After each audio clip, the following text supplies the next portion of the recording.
Tá bem, então vamos dar início ao nosso evento, não é? Hoje com a presença do Marcos Troíjo.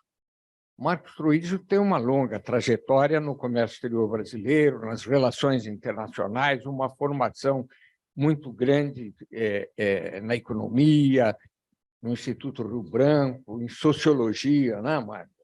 Eu não me lembro, tenho a impressão que você tem 2 doutorados, né? Um só? Ah, não, então está rebaixado.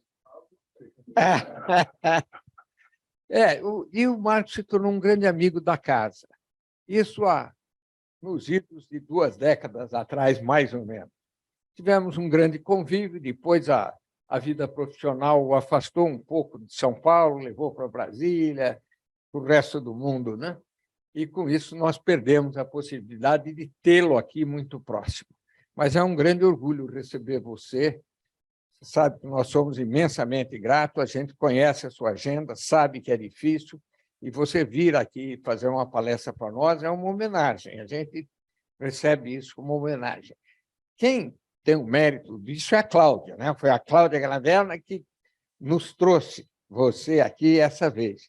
Cláudia, você quer apresentar aí o Marcos com os atributos dele, né? Ele é presidente do Novo Banco de Desenvolvimento, diplomata, economista e cientista político. Troíjo foi secretário especial de Comércio Exterior e Assuntos Internacionais do Brasil e representou o país em conselhos de instituições multilaterais de desenvolvimento. Foi presidente da Comissão de Financiamento Externo do Brasil e do Comitê Nacional de Investimentos, cofundador e diretor do BRIC Lab da Universidade de Colômbia, onde lecionou políticas públicas e relações internacionais. Foi diretor da Intelligent Tech e Trade Initiative da Câmara de Comércio Internacional e é membro do Comércio do Futuro Global do Fórum Econômico Mundial. Foi um dos principais negociadores do Acordo Mercosul-União Europeia e é o primeiro brasileiro a chefiar um banco multilateral. Mestre e doutor em Sociologia das Relações Internacionais pela USP, Universidade de São Paulo, com pós-doutorado na Universidade de Colômbia. Lecionou em várias universidades e centros de pesquisa internacionais e é autor de livros sobre desenvolvimento, tecnologia e assuntos globais.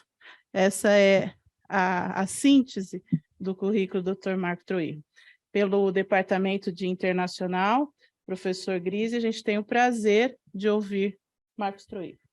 Bem, muito boa noite, querido professor Grise, por receber aqui na FIA.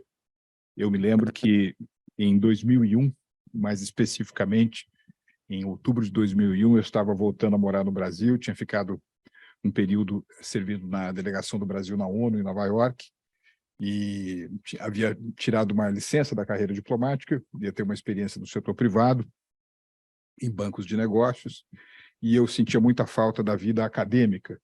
Foi nessa ocasião, então, que eu conversei com o querido professor Celso Grise, que na época coordenava o MBA em Comércio Internacional da FIA, e ele gentilmente me convidou, então, para lecionar uma matéria que a gente chamou de diplomacia empresarial, ou seja, como é que o empresário brasileiro poderia utilizar o caminho internacional para a expansão dos seus negócios. O tema dessa nossa conversa, professor Grise, é o redesenho da globalização. A globalização é redesenhada. E disso emerge, digamos assim, novos contornos, não apenas para a geopolítica, mas sobretudo para o meu foco da noite de hoje, que é o foco da geoeconomia, ou seja, como é que se encontram distribuídos pelo mundo os fluxos de comércio, os fluxos de investimento, quais são as janelas que se fecham, quais as janelas que se abrem, né? E eu queria começar essa reflexão, talvez com um certo pressuposto, né? Você sabe que desde 1776, né, quando um escocês redigiu um livro um pouco importante para nós, chamado Uma Pesquisa sobre a Natureza e a Causa da Riqueza das Nações, um tal de Adam Smith, não é isso? Se pergunta por que os países se tornam mais prósperos, como as sociedades enriquecem, Como é que eles se tornam mais poderosos? Como é que eles se tornam mais influentes? Essa é uma pergunta que atravessa as décadas, eu diria que os séculos. Mais recentemente, há um livro do professor turco do Instituto de Tecnologia de Massachusetts, né, o Darin Acemoglu, um livro intitulado Why Nations Fail, Por que as nações fracassam, que na realidade é apenas um título mais atraente para tentar responder por que as nações têm êxito, por que elas prosperam, por que elas ficam mais ricas, né? O Ray Dalio, um dos maiores investidores do mundo, mais recentemente publica também uma obra sobre a reconfiguração da ordem econômica global. Então, eu faço essas considerações porque, de saída, eu queria enunciar esse pressuposto, que é basicamente o seguinte: as nações sobem, as nações ascendem, as nações entram numa dinâmica de emergência, emergência no sentido da ascensão, né? Quando elas concebem e implementam uma estratégia de adaptação criativa aos contornos cambiantes da globalização. É como se a globalização fosse um ecossistema, a globalização é um ambiente, a globalização é quase como se fosse um organismo, e ela, como todo organismo, passa por um processo de evolução. Durante um determinado período de tempo, umas 4 ou 5 características são mais determinantes, mas depois essas características mudam. E daí talvez um pouco essa nossa reflexão da noite de hoje, ou seja, há um redesenho em curso da globalização. E esse redesenho em curso da globalização, ele vai fechar algumas oportunidades e vai abrir outras oportunidades, né?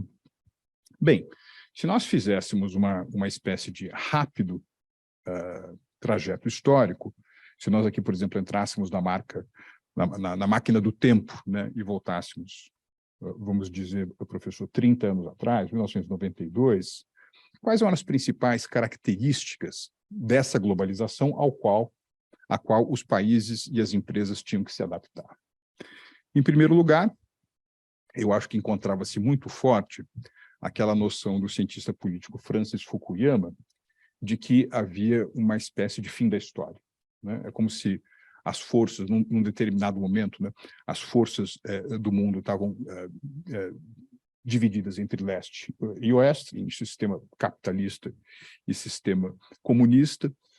Num determinado momento, a União Soviética foi desfeita, e isso gerou aquilo que poderia se chamar de um momento unipolar, ou seja, os Estados Unidos, a lógica de economias abertas, de economias de mercado, o comércio internacional, como nós sabemos, grande promotor de prosperidade global, e a ideia de que, portanto, se compreende a história como um embate entre tese e antítese, que leva a novas sínteses, que por seu turno serão as novas teses e que gerarão certa antítese, a predominância, a prevalência desses primeiros termos gerariam aquilo que o Francis Fukuyama chamou de, digamos assim, fim da história. Uma espécie de um grande consenso que mais tarde teria recebido também um consenso mais especificamente do ponto de vista das grandes políticas macroeconômicas, foi o consenso de Washington, formulado nesse período dos anos 90.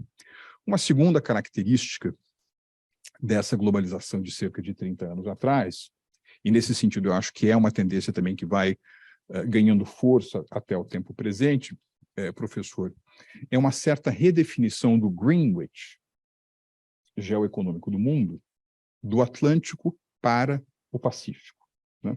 Ou seja, uma saída da concentração da atividade econômica desse tradicional eixo Estados Unidos-Europa Ocidental, e que vai progressivamente se deslocando em direção à Ásia-Pacífico, né?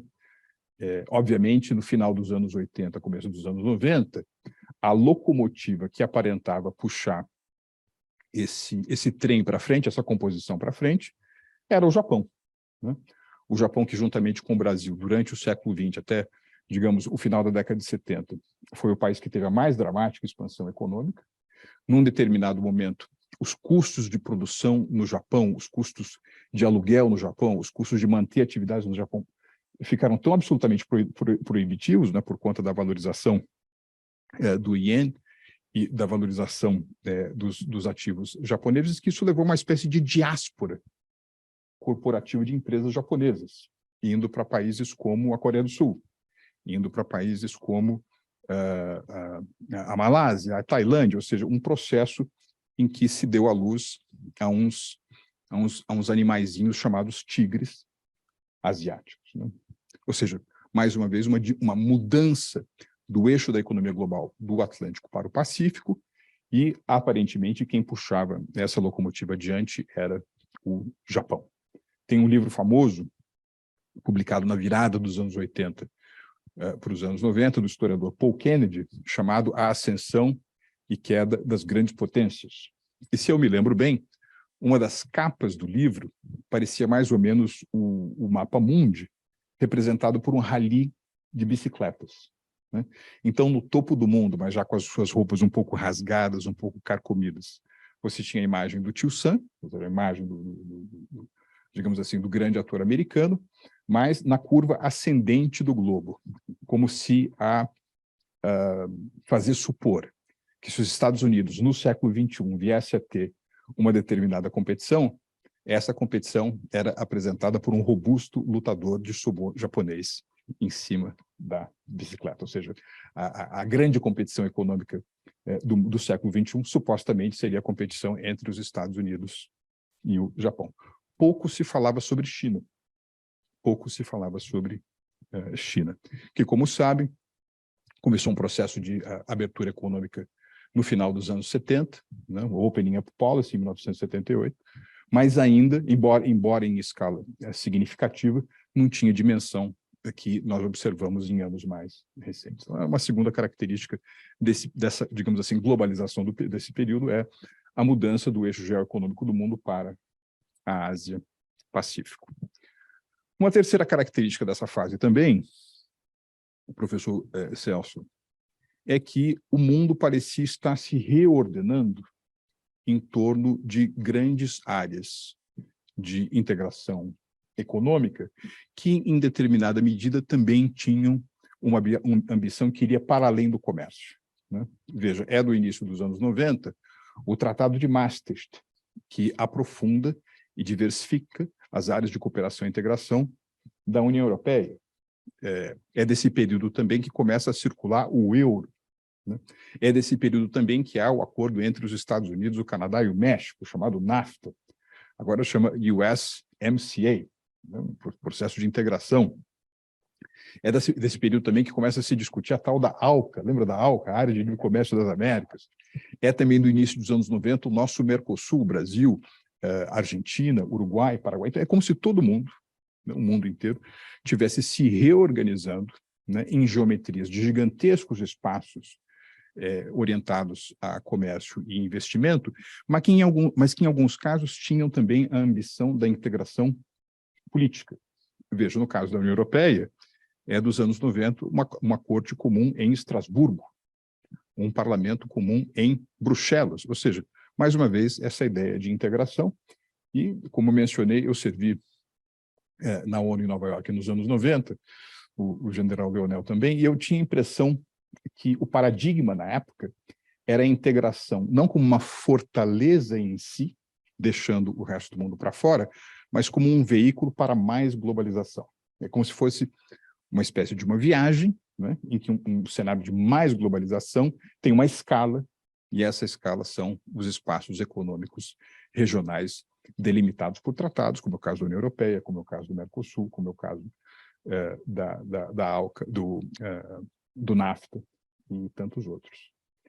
E uma quarta característica que eu diria desse período de globalização profunda, né, que a gente começa a viver na virada dos anos 80 para os anos 90, é, digamos assim, a absoluta centralidade da tecnologia, né? Grandes processos de inovação tecnológica, mas ainda nós um pouco acostumados a entender a inovação tecnológica como resultado dos processos de auto-reinvenção dos gigantes corporativos, né? E eu acho que o exemplo talvez mais eloquente desse fenômeno seja o exemplo de um gigante chamado IBM, né? Que originalmente essas três letras, né, significam International Business Machines, né, máquinas de negócios internacionais. Por quê? Porque essa é uma empresa que de fato fazia coisas tangíveis. né? Coisas físicas. Mas é uma empresa também que dá a largada na sua própria trajetória corporativa do mundo do hardware para o mundo do software, não é isso?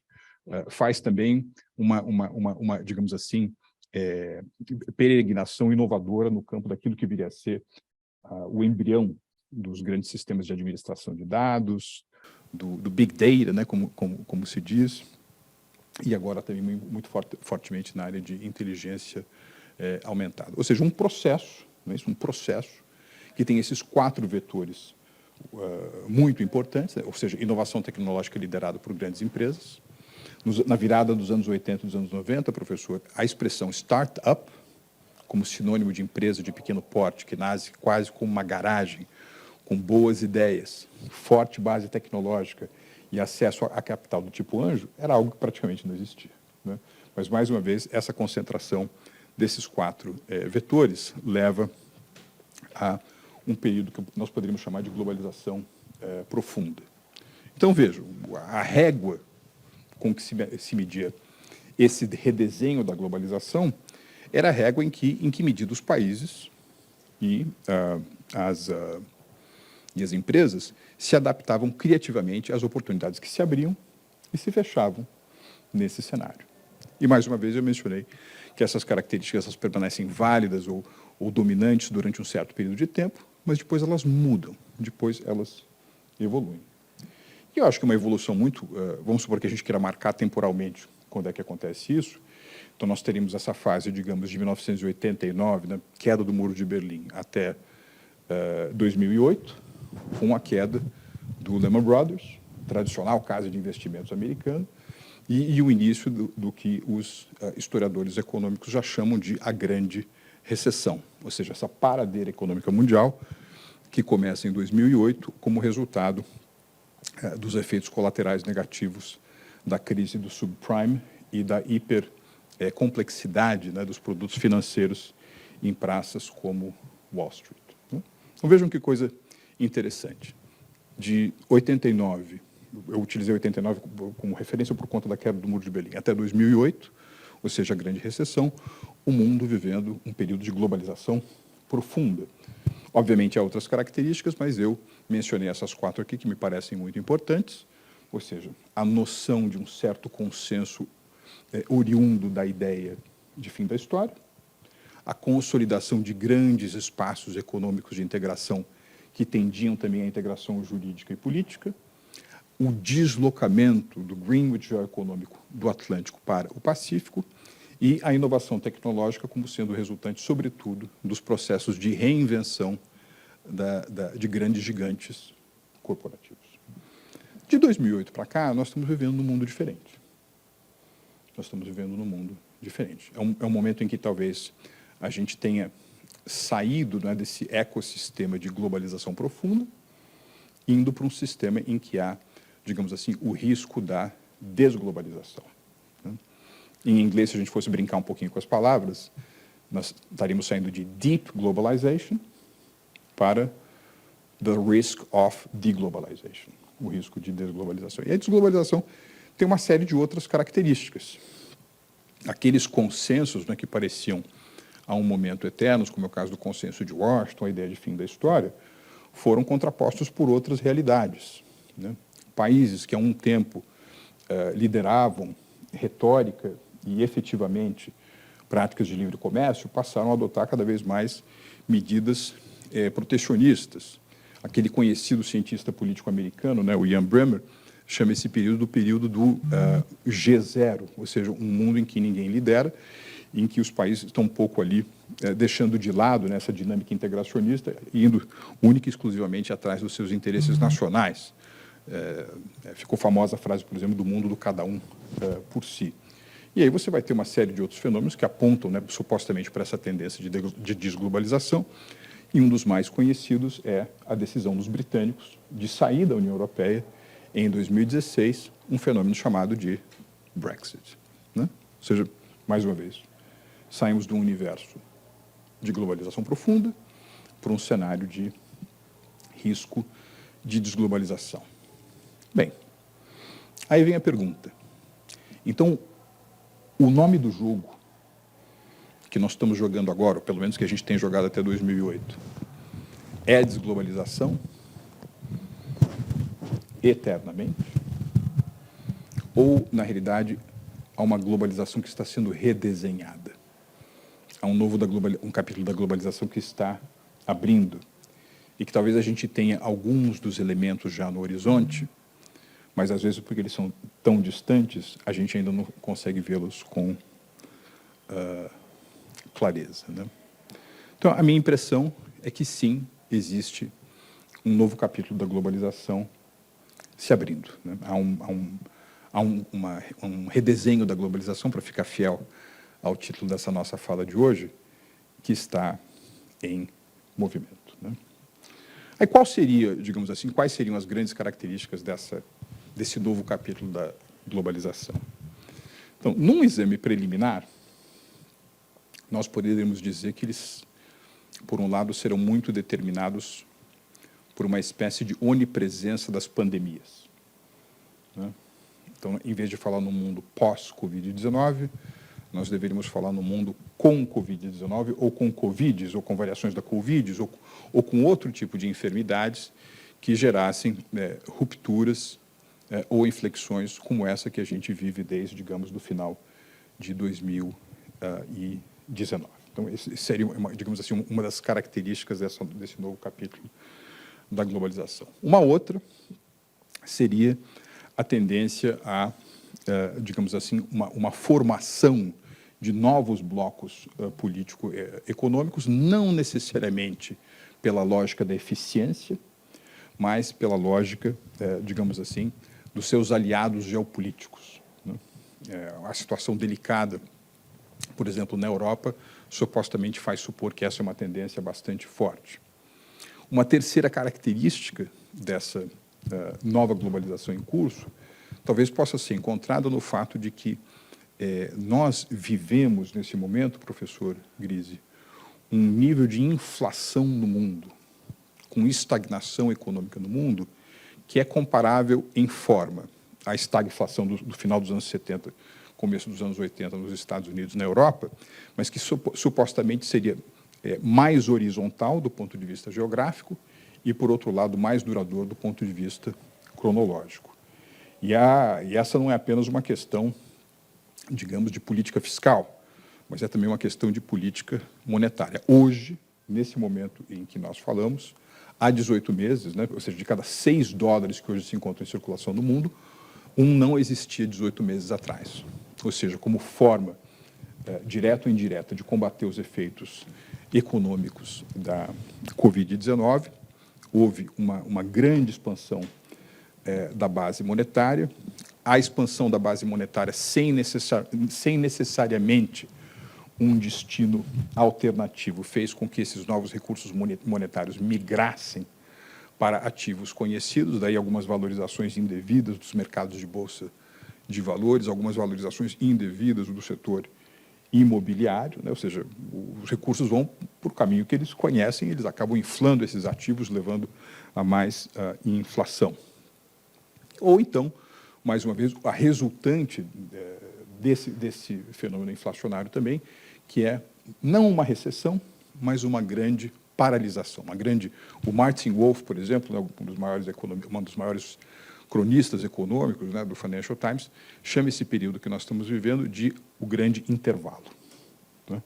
É como se você estivesse assistindo uma peça de teatro, aí, de repente, entre o primeiro ato e os atos subsequentes, há um intervalo, só que o intervalo não acaba. Você não consegue voltar ao palco, você não consegue voltar ao auditório onde a trama deveria continuar. Então, nós vivemos uma espécie de intervalo perene. Eu não vou dizer que esses 4 traços que eu acabei de descrever a vocês não sejam importantes, professor. Eles são importantes, eles são muito importantes. Mas, a meu ver, eles não são a caneta forte, eles não são o principal cursor daquilo que será a definição das linhas mestres dessa nova globalização redesenhada. Eu vou dizer o que eu acho que serão essas 4 novas características. A primeira delas e talvez a mais dominante, a primeira delas, talvez a mais dominante, é a seguinte: se hoje, mesmo no ano dificílimo como o ano de 2022, nós levarmos em consideração o produto interno bruto, o PIB, medido por aquilo que os economistas chamam de paridade do poder de compra, Purchasing Power Parity, dos países que compõem o conhecido G7, né? O G7 que se reúne desde do final dos anos 70, quais sejam Estados Unidos, Japão, Alemanha, França, Reino Unido, Itália e Canadá, esses 7 países têm um produto interno bruto combinado, mais uma vez, pela paridade do poder de compra, num ano como 2022, de 49 trilhões de dólares. Essa é a soma da economia desses 7 países, não pelo dólar nominal. Estamos utilizando aqui o critério da paridade do poder de compra, porque aí você, digamos assim, afasta um pouco, né, as distorções geradas a partir da oscilação da taxa de câmbio, PIB medido por PPP.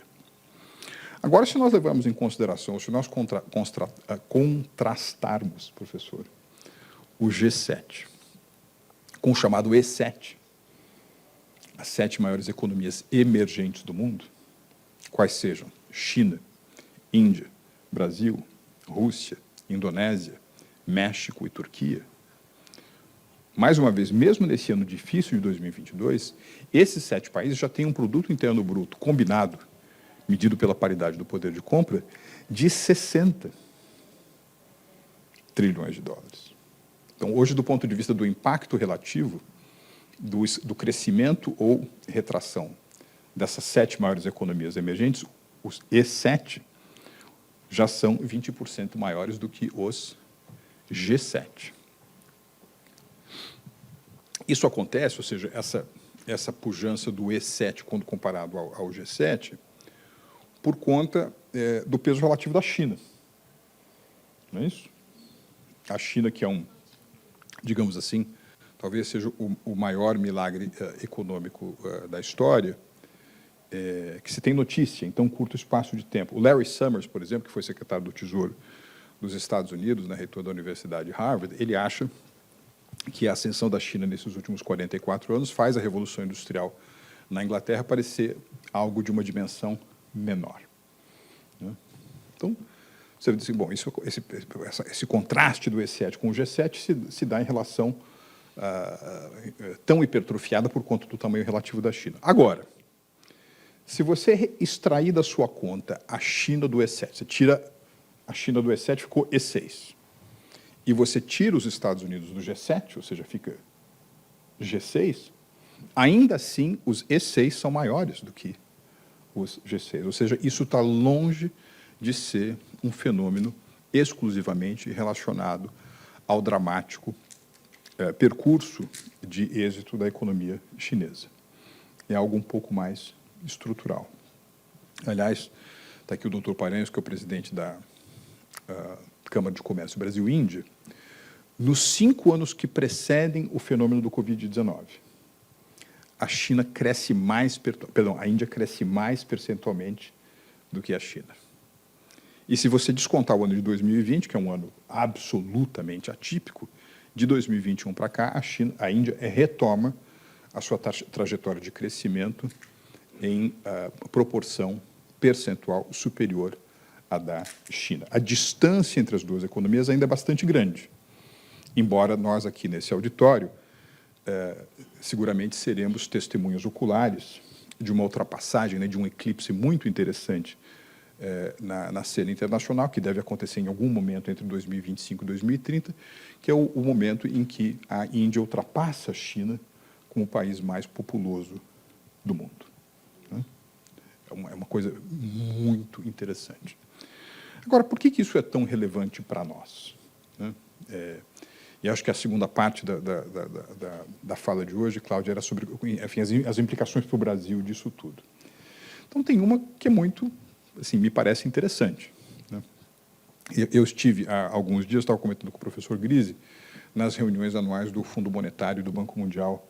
Os organismos econômicos internacionais se reúnem nessa fase de outubro lá em Washington. Então, todo mundo está falando sobre o risco de recessão global, a recessão global.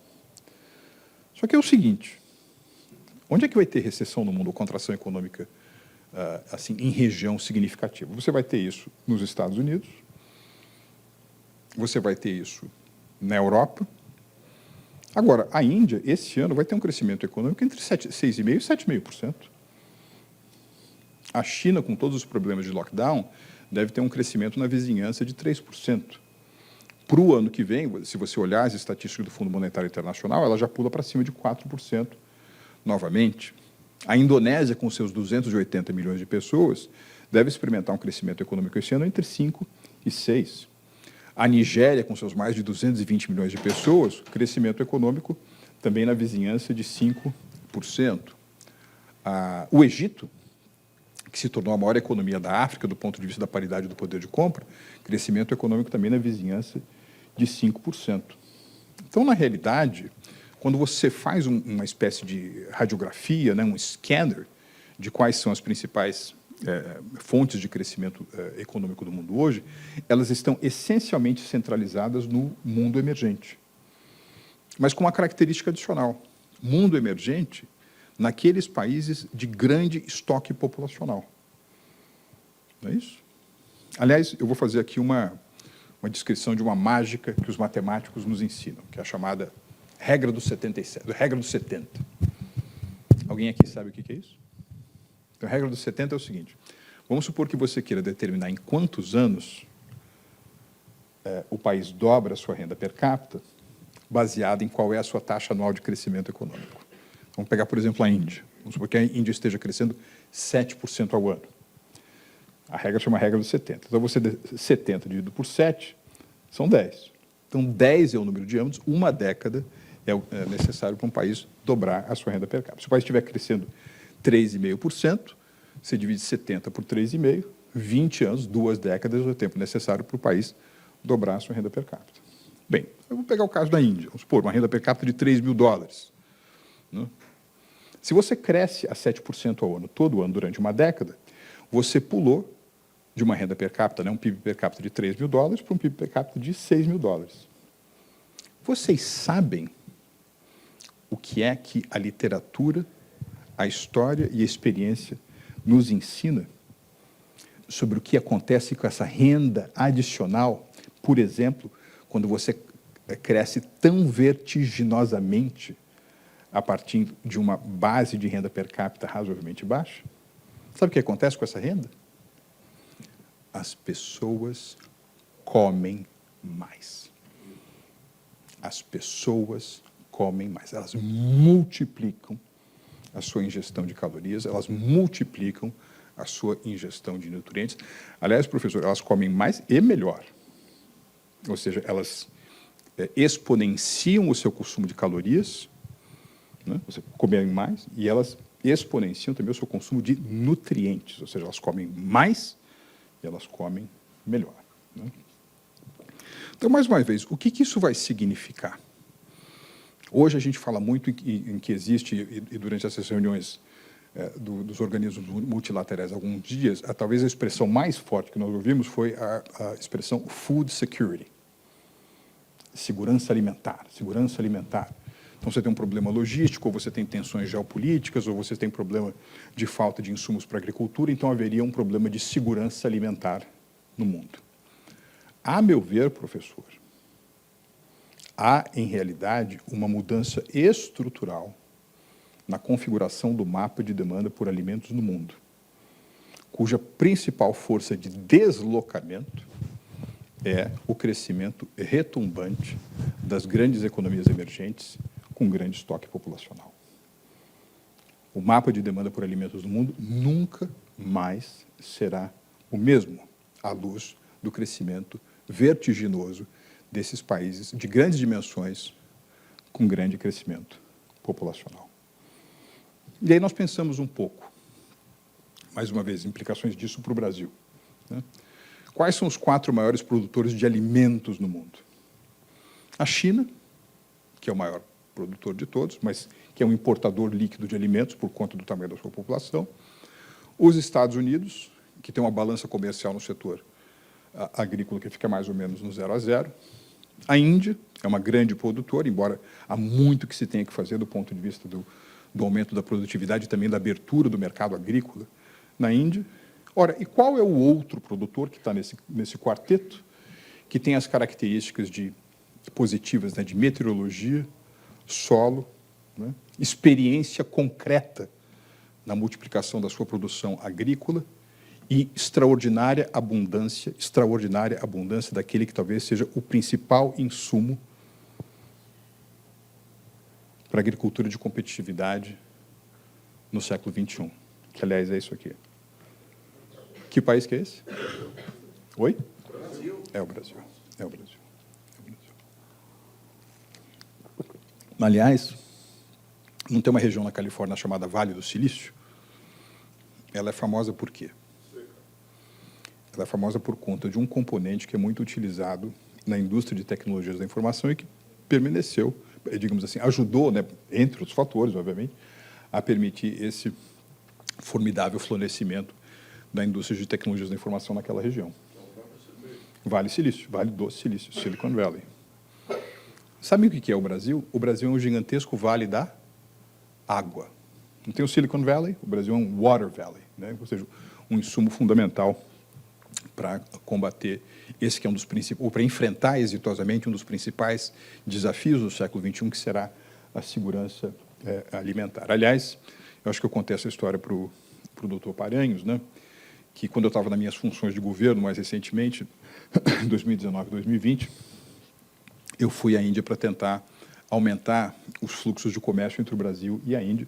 A agricultura da Índia ainda tem muito a caminhar do ponto de vista da produtividade e da sua abertura, né? E, enfim, aquilo que a gente disse lá acabou recebendo matérias em inglês, na imprensa em língua inglesa da Índia, e dali a algumas semanas eu estive no INSEAD, aquela escola de negócios onde o principal professor de estratégia é um indiano.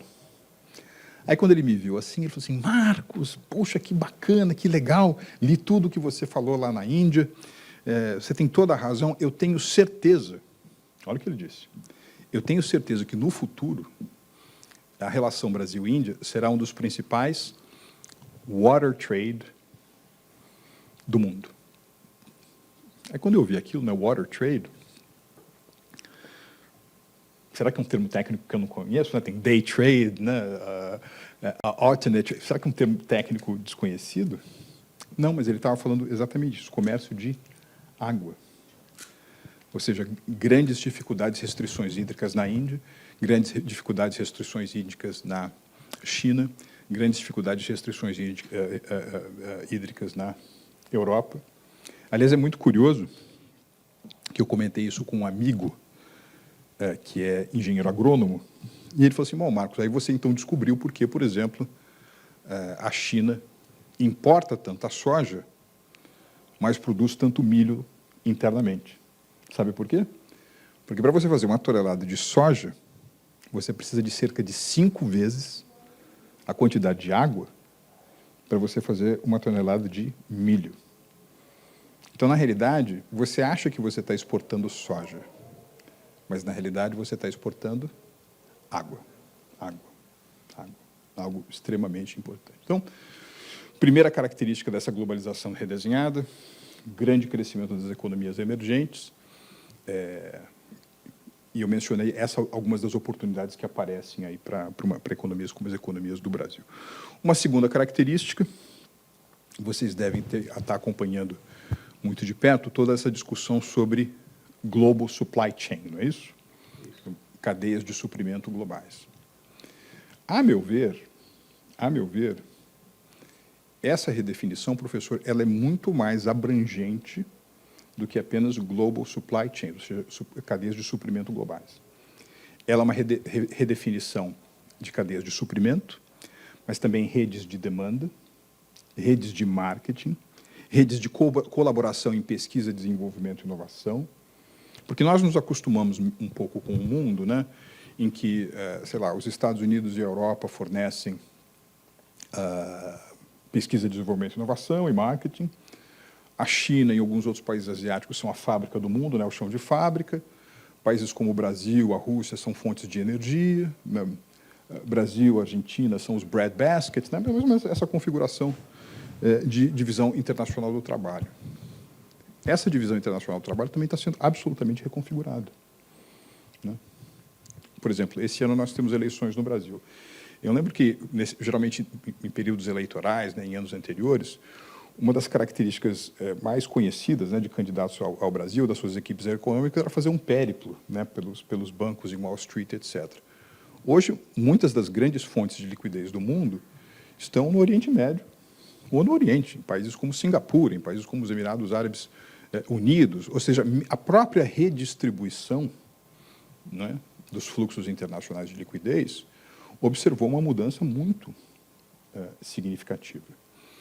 E aí tem esse debate agora, então, o professor até mencionou enquanto a gente estava na sala de espera, sobre o reshoring ou friendshoring, né? Ou seja, nearshoring, como se diz.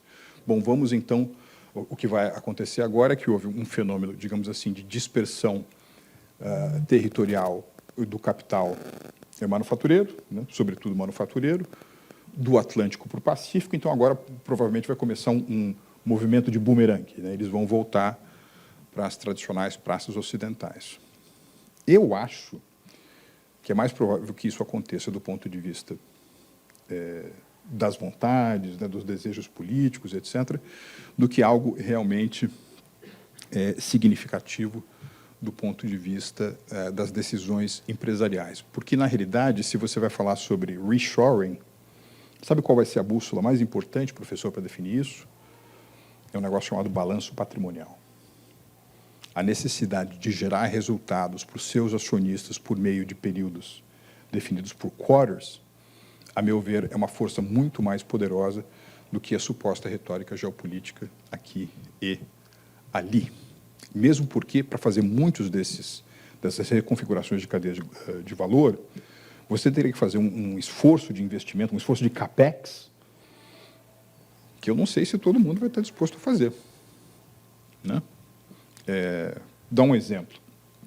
Vamos supor que você seja uma empresa do setor automobilístico e você esteja acostumado com um determinado fornecedor de autopeças e você concentrou muito, ao longo dos anos, todo a sua rota de fornecimento num único ator, e aí, por conta de problemas logísticos ou problemas de lockdown ou de outra ordem, você tem dificuldades, então você diz, bom, então eu preciso buscar uma alternativa.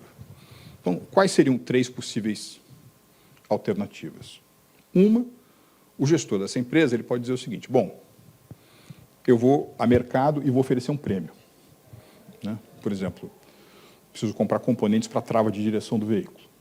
Então, geralmente compro por X, de um único fornecedor, eu vou ao mercado e falo assim, olha, durante um tempo eu vou pagar um X,5.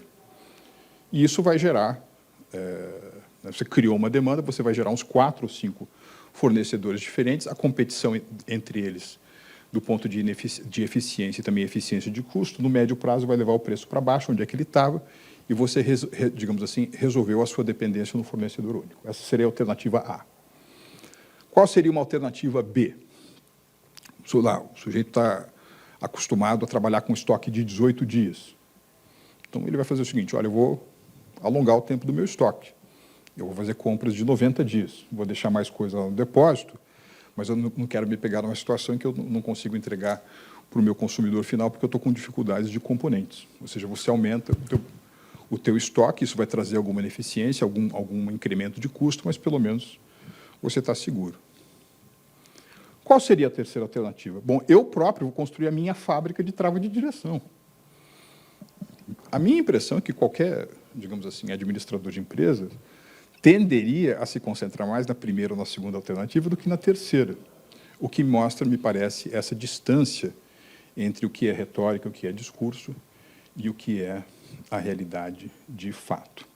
Agora, uma coisa onde na realidade, nós vamos ter uma força importante de redefinição de cadeias de suprimento, é que alguns dos principais atores do mundo no setor manufatureiro, professor, mudaram de liga. A China, por exemplo, não é mais um low-cost country. Hoje, se você vai em alguns setores, por exemplo, de plástico ou brinquedos, a diferença do ponto de vista da remuneração do fator trabalho entre produzir na China ou produzir no México ou nos Estados Unidos é de 5%. Não é mais um low-cost country. Um país como a China hoje, por exemplo, compete em alguns dos setores mais avançados da tecnologia. Então, hoje encontra-se também em curso no mundo um movimento muito semelhante em forma, mas algo diferente em escala, daquilo que aconteceu no Japão nos anos 70 e nos anos 80. Ou seja, da mesma maneira que as empresas saíram do Japão para evitar os altos custos internos e geraram uma série de filhotinhos, né, os tigres asiáticos, muito disso tem se observado hoje em relação à mudança, à evolução do DNA da economia da China em direção a mais valor agregado. E essa é uma das razões pelas quais, por exemplo, Bangladesh se tornou um dos principais polos têxteis do mundo. As empresas saem da China, vão para Bangladesh. A Índia também tem, de certa forma, está com as suas antenas ligadas, né, aproveitou uma parte importante desse deslocamento dos parques manufatureiros. Países como Myanmar, como a Malásia, como a Tailândia, todos eles também participando dessa disseminação, digamos assim, corporativa de unidades manufatureiras que se encontravam anteriormente na China. Aliás, apenas por curiosidade, um dos fenômenos colaterais desse processo é que Bangladesh, que era um dos países mais pobres do mundo, né, sinônimo de pobreza extrema, há cerca de algumas décadas, hoje é o país que mais cresce no mundo. Mais cresce no mundo. E que já ultrapassou, do ponto de vista da renda per capita, os seus vizinhos Índia e Paquistão, aliás, de onde o país se tornou independente em 1971. Então, mais uma vez, é uma redefinição das redes de valor do mundo, que é algo que vai para além apenas do suprimento. Terceira característica, que tem que ver um pouco também lá com o trabalho do novo Banco de Desenvolvimento, professor, é a metamorfose da infraestrutura, né? Nós todos aqui fomos ensinados, e está correto, que a infraestrutura é um dos principais multiplicadores da atividade econômica, só que a infraestrutura também mudou, né? A infraestrutura é portos, é aeroportos, é energia elétrica, é água, é saneamento, mas é mais do que isso. Por exemplo, agora se fala muito em infraestrutura digital. E, ao meu ver, professor, essa também é uma maneira incorreta de conceitualizar esse fenômeno, porque o que nós estamos vendo, de fato, é uma espécie de fusão, um casamento entre o universo físico e o universo intensivo em tecnologias. Ou seja, mesmo para a área que nós imaginávamos que era essencialmente de infraestrutura, a presença da tecnologia se torna absolutamente fundamental. Por exemplo, tecnicamente, se fala em infraestrutura social, o prédio de um hospital. Se fala em infraestrutura social, um prédio escolar.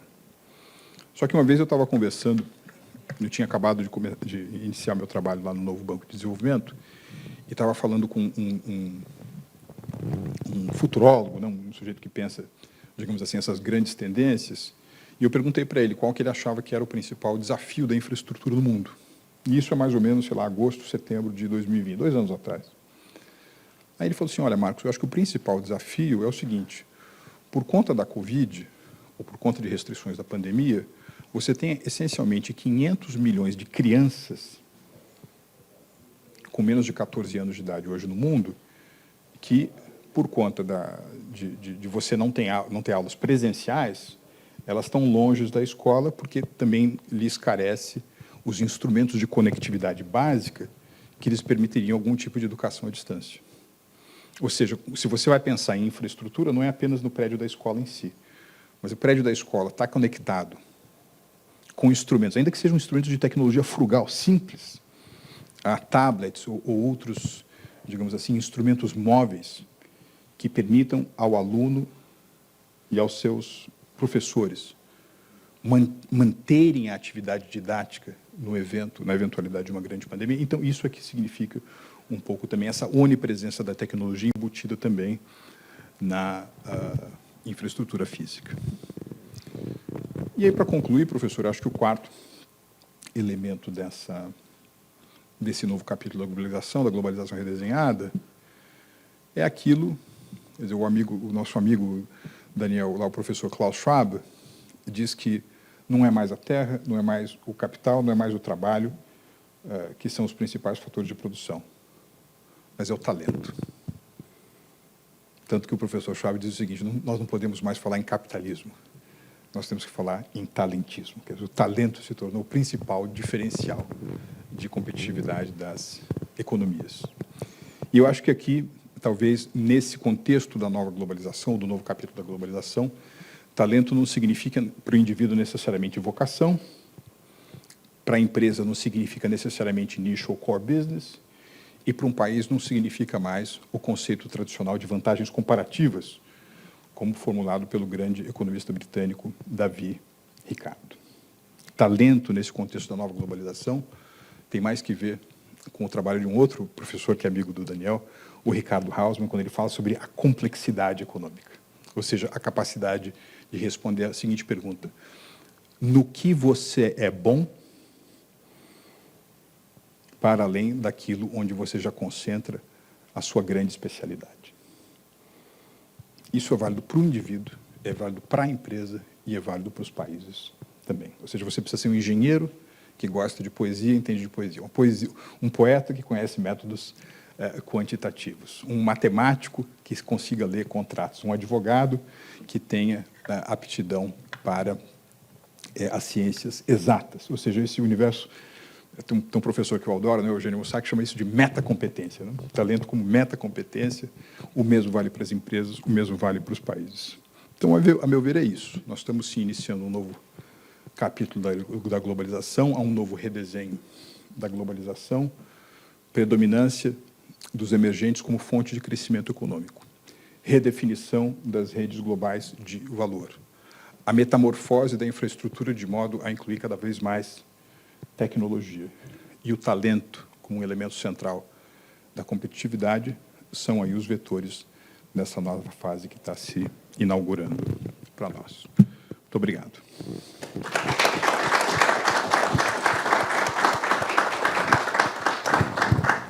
Falei demais, né, professor? Obrigado, Sérgio. Bom, primeiro, é um grande prazer sempre, Marcos, ouvir uma das suas palestras, sempre lúcidas, brilhantes, e é um prazer sempre estar ouvindo você. Em segundo lugar, eu quero dizer da alegria que eu tenho de ver um brasileiro, como você acabou de dizer, tão talentoso, à frente do New Development Bank. Num dos encontros do BRICS, há anos atrás, no Rio de Janeiro, presidente do BNDES, presidente do Exim Bank da Índia, um diretor do Banco Central da Índia, sair do blá, blá, blá, que a gente assistia nos BRICS. Eu estava dizendo por que a gente não faz, e eu fazia um esforço grande para aproximar o setor financeiro, pelo menos, da Índia e do Brasil. Aí o brasileiro, na época, não precisa, a gente tem lá no BNDES, o fato é que a gente evoluiu. No outro encontro do BRICS, na África do Sul, aquilo se consolidou e foi assinado até no Brasil a criação desse banco, um outro BRICS, quando a presidente Dilma, inclusive, era a nossa presidenta lá em Fortaleza. Então, isso que eu digo, é uma grande satisfação e alegria ver, Marcos, você à frente com tanto talento desse nosso banco. O que eu te pergunto é o seguinte: eu vejo que eu gostaria que você falasse o futuro do New Development Bank. Era para ser um banco do BRICS, ele evoluiu, graças, inclusive, ao seu forte trabalho. Como é que você vê esse futuro? Segundo, como é que você vê o futuro do BRICS? Porque, realmente, como você falou, o E7, você acha que vai engolir o BRICS? Como é que vai ser essa evolução desse processo? O BRICS nasceu dos emergentes, naturalmente, mas hoje, realmente, acho que o eixo está mudando. Era essa a minha pergunta e a minha colocação. Muito obrigado. Obrigado, presidente Paranhos, pela palavra tão generosa em relação à minha pessoa. Bom, na realidade, se você fizer um pouco o percurso, né? Quer dizer, os BRICS começaram, eles apareceram pela primeira vez aos olhos do público como resultado de um estudo que um economista do Goldman Sachs, em 2001, fez sobre o futuro da economia mundial, né? Então, ele está lá com a bola de cristal dele, ele está olhando o mundo em 2030, e ele vai dizer o seguinte: olha, quando se concluírem as 3 primeiras décadas do século XXI, uma parte importante do motor do crescimento da economia global vai vir de Brasil, Rússia, Índia e China. E eu não fiz esse corte, eu fiz o corte do E7, até para fazer, digamos assim, a comparação com o G7, mas o fato é que, mais uma vez, se você levar em consideração o peso relativo desses primeiros 4 BRICS que estão presentes no estudo Goldman Sachs, em relação àquilo que aconteceu, nós estamos ainda há 8 anos do final do estudo dele, em 2022. Mas, de fato, a fatia da pizza ocupada pelos BRICS no PIB mundial não para de crescer. É claro que esse crescimento foi mais, digamos assim, impressionante no caso da China e da Índia. Rússia e Brasil têm uma industrialização um pouco mais madura e tem outros desafios, mas o fato é que esses 4 países ocuparam uma fatia crescente no PIB global. Agora, quando você tem razão, no final da primeira década, lá para 2008, 2009, 2010, esses países, né, Brasil, Rússia e China, em vez de serem definidos de fora para dentro, eles próprios colocaram a sua interpretação sobre o que deveriam ser os BRICS, ou seja, não apenas um sinônimo de classe de ativos ou de como o futuro da economia mundial vai estar desenhado, mas também um fórum de troca de ideias, de troca de experiências. Os países dos BRICS são muito diferentes, né? Então, por exemplo, a Rússia e a China são membros permanentes do Conselho de Segurança da ONU, né? A Índia e o Brasil têm sistema político multipartidário, quer dizer, eles são muito diferentes entre si. A Índia e a China juntos têm 2,8 bilhões de pessoas. O Brasil tem 210, a Rússia estava com 145, mais ou menos 150, quer dizer, são países diferentes, mas eles têm algumas características em comum, quer dizer, grande território, grande população, grande presença nas suas regiões, então eles poderiam construir uma plataforma para intercâmbio de perspectivas e cooperação em tantas áreas. Então, por exemplo, e tem outra, em algum momento eles entenderam como importante também agregar um representante do continente africano. A África do Sul vem se juntar a esse processo, e esse processo tem algumas ramificações institucionais. Uma dessas ramificações é o novo Banco de Desenvolvimento. É um banco que tem um mandato de infraestrutura e desenvolvimento sustentável. Então, os projetos que ele financia são ferrovias, saneamento básico, mobilidade urbana, né? Quer dizer, ele é mais... Existe uma série de membros da família multilateral, alguns são membros antigos da família, como o caso do Banco Mundial, Banco Interamericano de Desenvolvimento, etc. E nós somos um new kid on the block, né? Quer dizer, nós, o Banco Asiático de Infraestrutura e Investimento, estamos lá com foco nessas áreas. Eu diria que um dos principais benefícios da existência dessas instituições é que, se você levar em consideração as necessidades do mundo em desenvolvimento, do ponto de vista do investimento infraestrutural, e aquilo que, de fato, é oferecido pelos bancos multilaterais, o jogo é de 5 para 100. Ou seja, todos esses recursos juntos, eles acabam fornecendo apenas 5% de tudo aquilo que é necessário. Só que a energia que eles geram da cooperação, do crowding in, de investimento de outros atores, eu acho que é ainda mais importante. É verdade, o NDB está indo para além dos BRICS, quer dizer, nós iniciamos um processo gradual, regionalmente equilibrado de expansão de membros. Emirados Árabes Unidos, Uruguai foram admitidos, o Egito foi admitido, Bangladesh foi admitido. Então, esse é um processo, digamos assim, que vai continuar gradualmente. O cenário internacional é um cenário também de muitas restrições fiscais por parte dos países, mas vamos num processo gradual. Boa noite, é uma honra estar aqui na FIA, professor, querido amigo, né? Marcos Troirro, e me permita fazer uma observação e a pergunta voltada mais para a área da educação. Sei do seu carinho, né, da sua atenção pela área da educação, inclusive quando foi representante da Universidade da Califórnia aqui no Brasil, né? E já faz muito tempo, mas me lembro muito bem. E aí, dentro dessa evolução dos BRICS, e em razão ainda desta, né, vamos assim dizer, não oportunidade de similitude entre os povos, não é? Brasil, Rússia, Índia e China, em função, não é, de toda as questões de ordem cultural, principalmente, não é, na questão de valores, não é? Que você tem a Índia, né, e a China que se divergem muito, a Rússia, então, em razão do modelo social comunista, enfim, que pese ainda optando por uma questão econômica, não é, de mercado. Mas qual seria a sua visão, Marcos, no sentido do seguinte: essa evolução, não é? A Europa, enfim, estagnada, não é? A gente nota isso claramente. Os Estados Unidos, com os problemas naturais, sempre foi o país que dominou o mundo, não é? Até o século passado, é o país que, na verdade, economicamente, ele adquiria 50% de tudo que o mundo produzia, não é? E hoje a realidade não é mais essa. Nós temos hoje os próprios BRICS, que passaram a ter uma participação importante nesse mercado.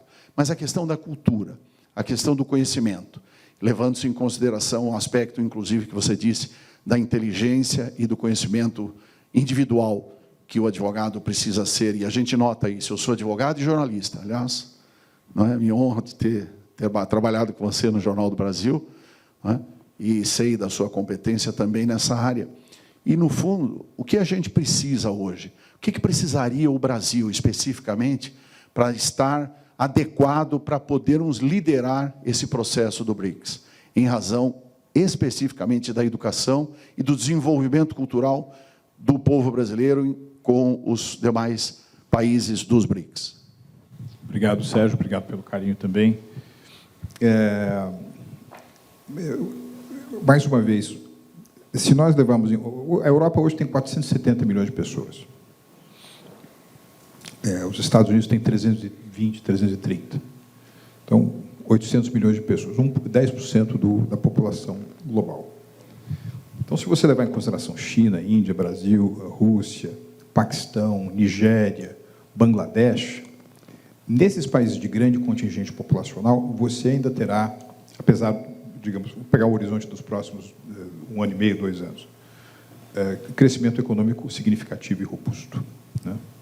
Então, quando eu mencionava que há uma redefinição das cadeias de valor e não apenas das cadeias de suprimento, é porque a própria origem de uma parcela significativa da demanda que permitiriam a um país como o Brasil gerar os excedentes necessários para ele fazer a diversificação da sua economia estarão nos mercados emergentes. E eu acho que um dos exemplos mais eloquentes que a gente tem disso é o seguinte: em 2002, a economia da China era do tamanho da economia da Itália, economia de 1,8, 2 trilhões de dólares. Qual era o comércio Brasil-China em 2002? 1 bilhão de dólares por ano. Em 2002, 20 anos atrás, o comércio Brasil-China era de 1 bilhão de dólares por ano. Hoje, 2022, o comércio Brasil-China é de 1 bilhão de dólares a cada 60 horas. Né? Quer dizer, esses dias eu estava vendo algumas estatísticas, né, de projeção de demanda na China, projetada por uma década. Isso quer dizer o seguinte: entre 2022 e 2032, a China deve importar 25 trilhões de dólares. 25 trilhões de dólares são 2,5 trilhões por ano. Então, o Brasil tem consistentemente, ao longo dos últimos 10 anos, ocupado entre 3,5% e 4% de todas as compras da China. Ou seja, de cada 100 dólares que a China compra do mundo, 4 vem do Brasil. Né? 4% de 2,5 trilhões são 100 bilhões de dólares por ano. A 5,2 o câmbio, 100 bilhões de dólares por ano são 520 bilhões de reais. O Brasil fez uma reforma da Previdência, né, aprovou uma reforma da Previdência que é uma das grandes vitórias, né, na minha opinião, do panorama econômico do Brasil desde os últimos 3 anos, que é uma economia da reforma da Previdência que economiza aos cofres públicos 1 trilhão de reais em 10 anos. Ora, se a cada 12 meses você tem 520 bilhões de reais de exportações para a China, apenas para fazer uma comparação entre números, nós temos, em 10 anos, apenas nas nossas exportações para a China, o equivalente a 6 reformas da Previdência. são valores gigantescos. E para fazer um contraponto com outro país de grande população, que é o caso da Índia, né, o teto dos nossos negócios, o negócio do Brasil com a Índia, é um teto retrátil lá em cima. Comparado com o potencial, a gente ainda nem começou o que pode ser uma das mais promissoras relações comerciais do mundo, né? Muito que crescer, mesmo porque é uma complementaridade em várias áreas entre essas duas economias. Então, a minha resposta a você é o seguinte: todos os processos de ascensão econômica, eles ganham tração com uma combinação de empreendedorismo, boa visão estratégica, mas tem dois elementos que são fundamentais. Um, a presença do capital, você precisa ter muito, você precisa ter recursos excedentes, e esse capital precisa promover a disseminação das áreas em que você faz grande agregação de valor, né? Veja o caso dos Emirados Árabes Unidos. 30 anos atrás, era um país essencialmente vinculado à produção de combustíveis fósseis. Hoje, uma cidade como Dubai é capital de serviços financeiros de última geração, turismo de última geração, inovação, serviços de logística, ou seja, houve uma diversificação da economia a partir da excelência, das vantagens comparativas tradicionais que eles conseguiram auferir num determinado setor. Então, eu acho que essa, digamos assim, essa relação com os grandes emergentes é uma das principais fontes onde o Brasil pode acumular os excedentes necessários para fazer o upgrade da sua economia mediante a agregação de valor. Se vocês me permitem, nós temos aí um público bastante expressivo online. Há alguma pergunta que você gostaria de selecionar? Nós não temos tempo para muito mais. Vamos fazer esta questão e a questão do colega ali e vamos encerrar, porque eu sei que o Marcos tem outros compromissos, não? Tem várias perguntas inteligentes aqui, e depois, se o doutor Marcos nos permite, a gente envia por e-mail as questões, né? Tem uma aqui que engloba um pouquinho as demais, então vamos falar nela. Já se fala numa crise financeira, inflação, redução da produção de desemprego e energética, produção de petróleo, guerra da Ucrânia para 2023 no mundo. Como o Brasil pode transpassar esse momento sem reduzir seu crescimento e, ao mesmo tempo, ocupar um papel diferenciado no mercado mundial em termos de autossuficiência energética? E como celeiro do mundo para atender a demanda mundial por alimento? Bom, a resposta já está embutida na pergunta, né? Por isso que você falou que é inteligente, né? Mas talvez eu apenas agregaria a essa observação de quem está nos acompanhando aí digitalmente, né?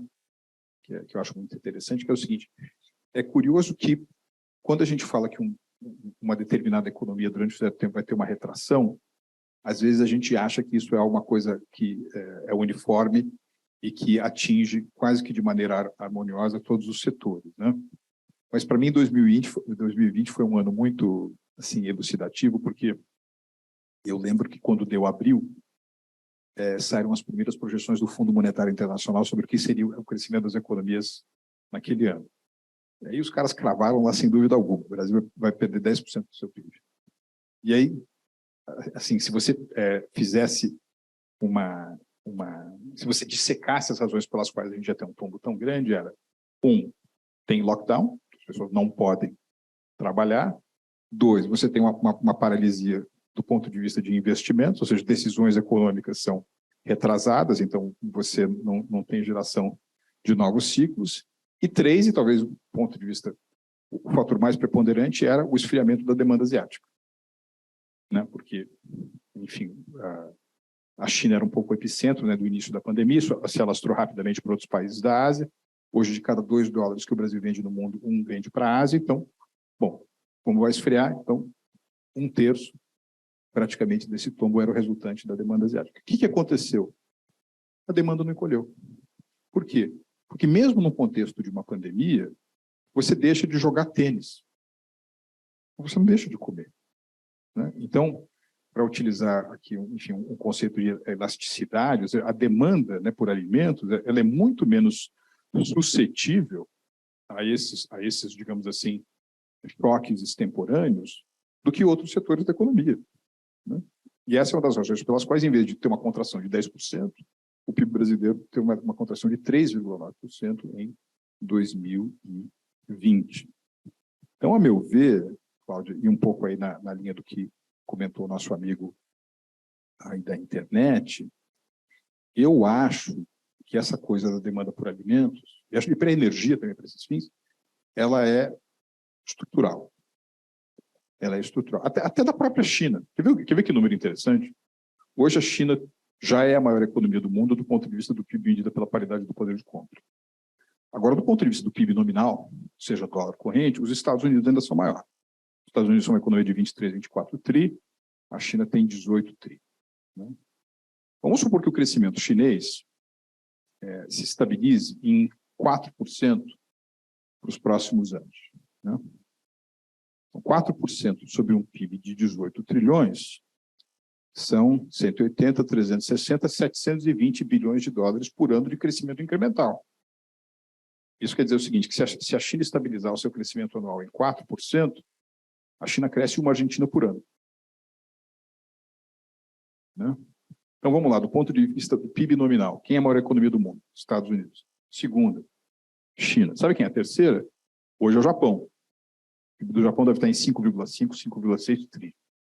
Ora, se com um crescimento médio estabilizado em 4%, a China cresce incrementalmente 720 bilhões de dólares por ano, isso quer dizer, professor, que daqui a 10 anos, a maior economia do mundo será ou os Estados Unidos ou a China, a segunda maior economia do mundo será ou os Estados Unidos e a China, ou a China, e a terceira maior economia do mundo será ou a Índia, ou uma China que não existe, mas que é o resultado desse crescimento incremental nos próximos 7, 8 anos.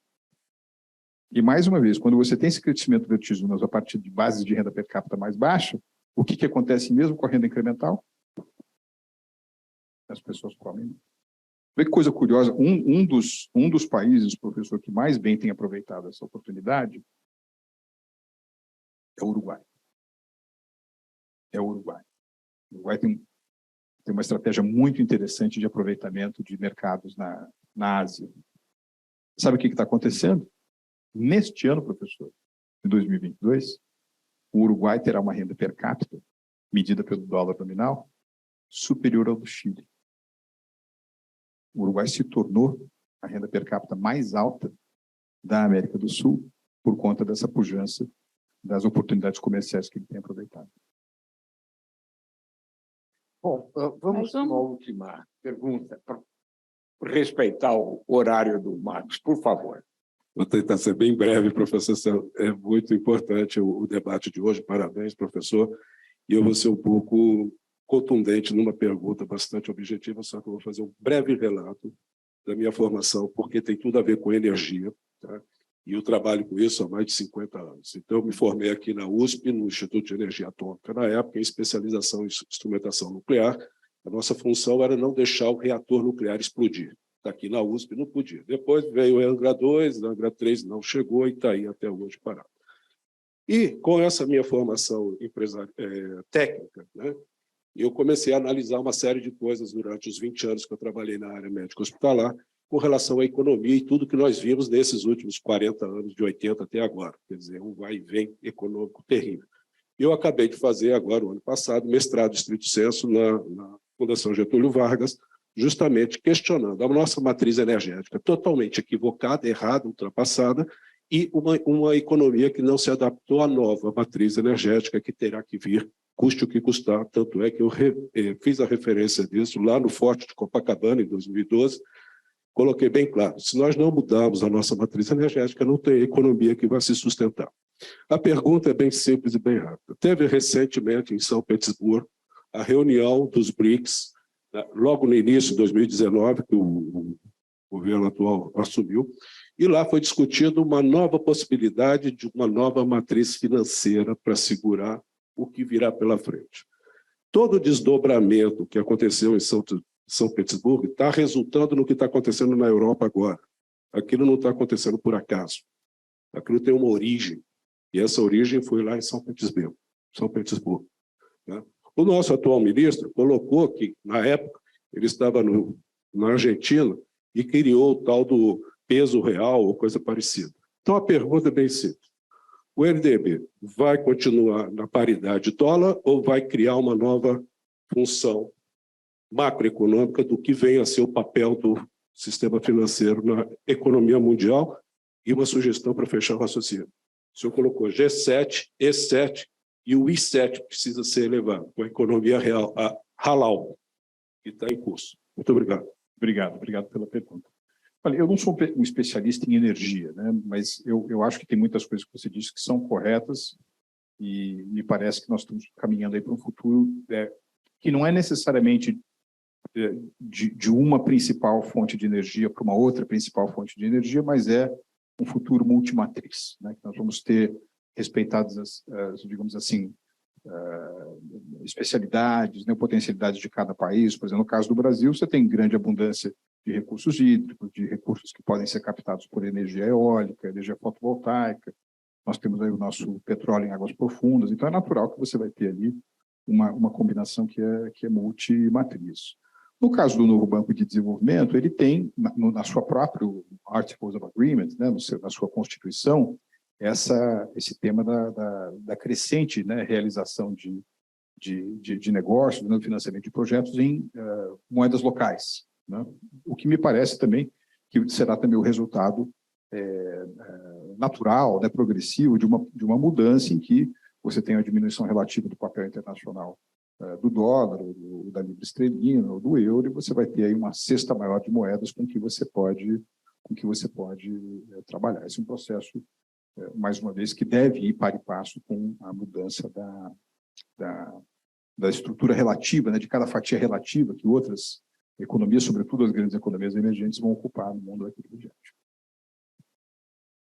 Bom, antes de encerrar o nosso encontro, eu devo fazer alguns agradecimentos, Marcos. Me permita, primeiro, ao nosso público que pela internet nos acompanhou. É um público sempre muito grande e me parece que atraiu muita gente em função do seu nome, em função do prestígio que você angariou nesta área através de um trabalho de alta qualidade, que é na Secretaria de Comércio Exterior, que é agora junto ao novo Banco de Desenvolvimento, né?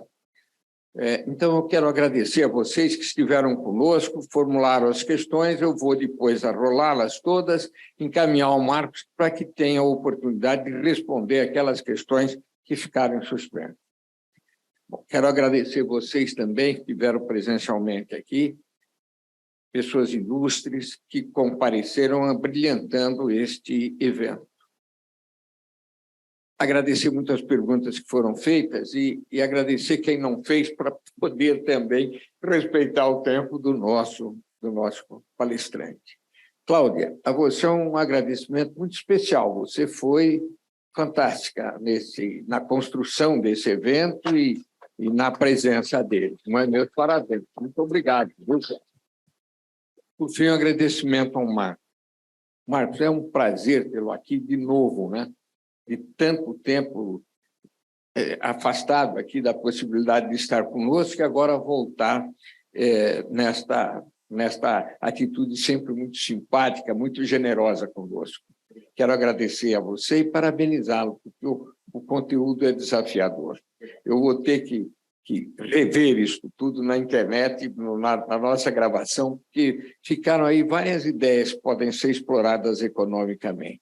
Cláudia, você quer falar alguma coisa, por favor? Sim, não vou ser repetitiva, mas só para lembrá-los que o Marcos Troirro nos deu a honra da abertura de um hall de palestras que nós vamos realizar pelo departamento, juntamente com o professor Grise, do Proceb aqui da FIA, em função do nosso curso de MBA em Diplomacia Corporativa, né? Nós já estamos com a programação toda organizada na internet, já está disponível no site da FIA. Convidamos vocês a pesquisarem, a participarem das informações da programação e, por que não, estarem conosco no próximo curso que se inicia agora em março de 2023. Mais uma vez, muito obrigada, Marcos Troilo, assim que fizemos o convite, ele foi prontamente a nos atender. É uma honra muito grande. Obrigada. Com isso, nós temos por encerrada a noite de hoje.